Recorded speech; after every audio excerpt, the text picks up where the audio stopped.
Today's rant is about cars. We've talked about buses, so I thought it was only fair that we talked about cars. Cars aren't as bad as buses because you can sit and be more comfortable, and you're usually in a car with people who you know, unless you're in a taxi, but you're usually in a taxi on your own, except for the driver. So that doesn't really count. But there has been quite a bit of debate and controversy about big cars and small cars. So I'm going to give the pros and cons to both.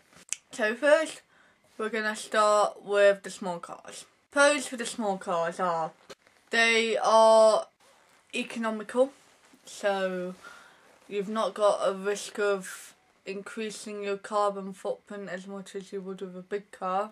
You don't have to put as much petrol in them, so that means that you're saving money, and they can get into smaller car parking spaces. But the cons to the small car are, they don't have as much room, so you can't transport as many people as you could in a big car. In a small car, if it's a two-door, that isn't very great, because to get in the back you've got to open the door and pull the seat out and then get in, and the seat's got to be pulled back, so there's not as much leg room. And the last point is, with these small cars, they're not very good for long journeys, really, because they can get a bit stuffy and uncomfortable, especially in the summer.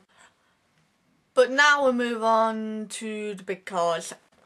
Pros of the big cars, you won't usually get taken the mickey out of. Like, for example, if you're a guy and you're driving a little tiny car, most people are going to be like, hey, why are you driving a little car? You're too scared to drive a big one or something. I seem to think that big cars are more up to date. That's just my personal opinion, because they seem to have more of the modern features, but I don't know if that's actually true, but I'm going to use it as a pro.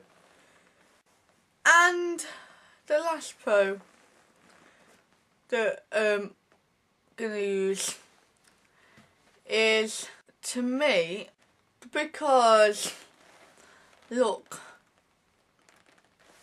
grander.